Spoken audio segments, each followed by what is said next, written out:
आज हम लोग फिजिक्स का फर्स्ट चैप्टर का 4 नंबर क्वेश्चन किरण पुंज से क्या समझते हैं और यह कितने प्रकार की होती है इसके बारे में पढ़ेंगे। आइए 4 नंबर क्वेश्चन पर विचार करते हैं। किरण पुंज क्या है, यह कितने प्रकार के होते हैं।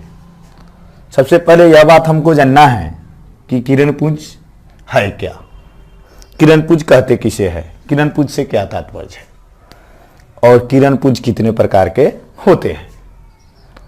तो देखिए, आप लोगों ने सबसे पहले माला देखा होगा, माला जो कहीं पहनाया जाता है। तो एक फूल रहता है तो ये फूल रहता है, एक फूल यदि रहेगा, कोई चीज का एक फूल रहेगा तो वो फूल रहेगा, फ्लावर रहेगा।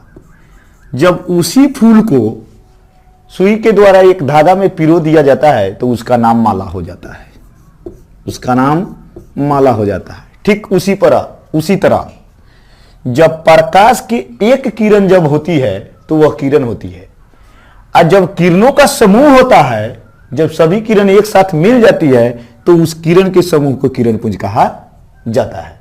जिस प्रकार एक फूल को फूल कहा जाता है और जब उस फूल को धागा के साथ पिरो दिया जाता है तो उसका नाम बदलकर माला हो जाता है।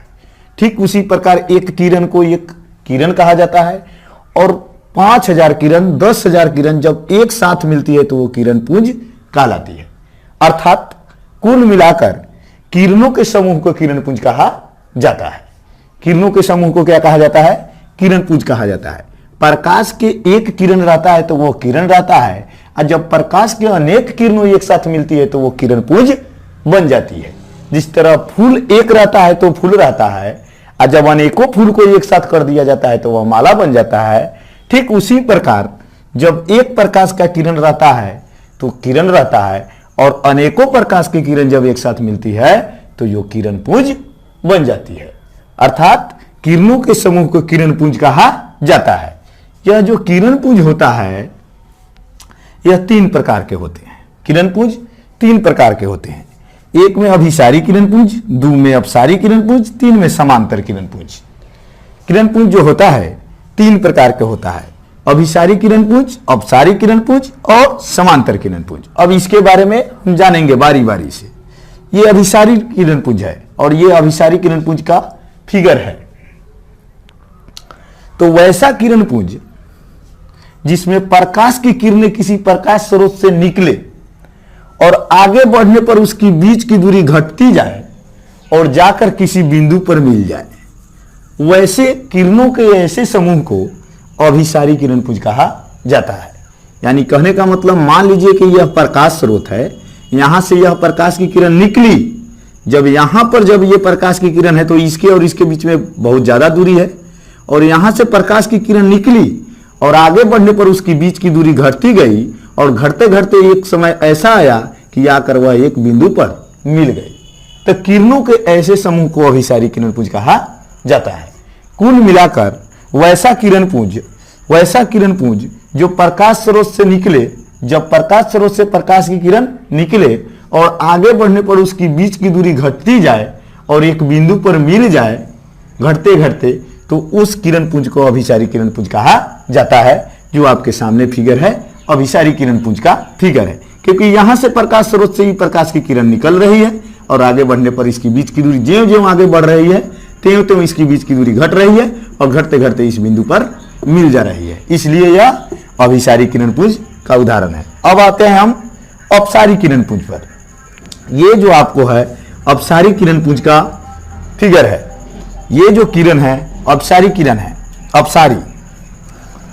तो वैसा किरण पुंज जिसमें प्रकाश की किरण प्रकाश स्रोत से निकले और आगे बढ़ने पर उसकी बीच की दूरी फैलने लगे यानी बढ़ने लगे, तो किरणों के वैसे समूह को अपसारी किरण पुंज कहा जाता है। यहां पे देखिए, मान लीजिए यह प्रकाश स्रोत है, कोई प्रकाश स्रोत है, यहां से प्रकाश की किरण निकली और निकलने पर आगे बढ़ने पर इसकी बीच की दूरी बढ़ने लगी यानी यह फैलने लगी। इसलिए यह जो फिगर है अपसारी किरण पुंज का फिगर है। तो वैसा किरणों का वैसा समूह जिसमें किरण प्रकाश स्रोत से निकले और आगे बढ़ने पर उसकी बीच की दूरी बढ़ती जाए, वैसे किरण पुंज को अपसारी किरण पुंज कहा जाता है। यानी प्रकाश, जब प्रकाश स्रोत से प्रकाश की किरण निकले और आगे बढ़ने पर उसकी बीच की दूरी फैलने लगे तो किरणों के ऐसे समूह को अपसारी किरणपुंज कहा जाता है, जिसका आपको फिगर यहां पर है। 3 नंबर में आइए, समांतर किरणपुंज। समांतर किरणपुंज क्या है? तो वैसा किरणपुंज जो प्रकाश स्रोत, जब प्रकाश स्रोत से प्रकाश की किरण निकले, समांतर किरणपुंज के बारे में हमको पढ़ना है।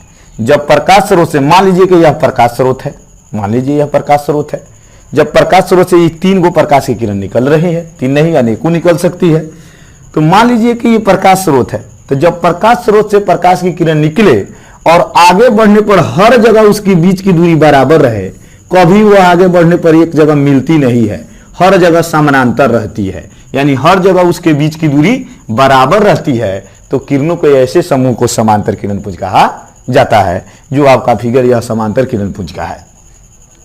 कुल मिलाकर जब प्रकाश स्रोत से प्रकाश की किरण निकले और आगे बढ़ने पर उसकी बीच की दूरी हर जगह बराबर रहे, किरणों के ऐसे समूह को समांतर किरणपुंज कहा जाता है। कुल मिलाकर आप हमसे पढ़े किरणपुंज क्या है, यह कितने प्रकार के होते हैं।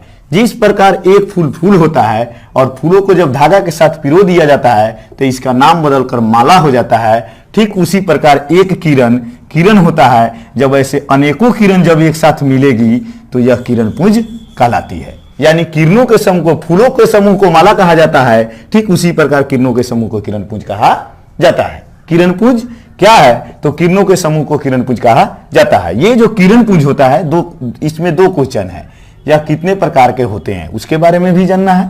तो यह 3 प्रकार के होते हैं, एक में अभिसारी किरणपुंज, 2 में अपसारी किरणपुंज, 3 में समांतर किरणपुंज।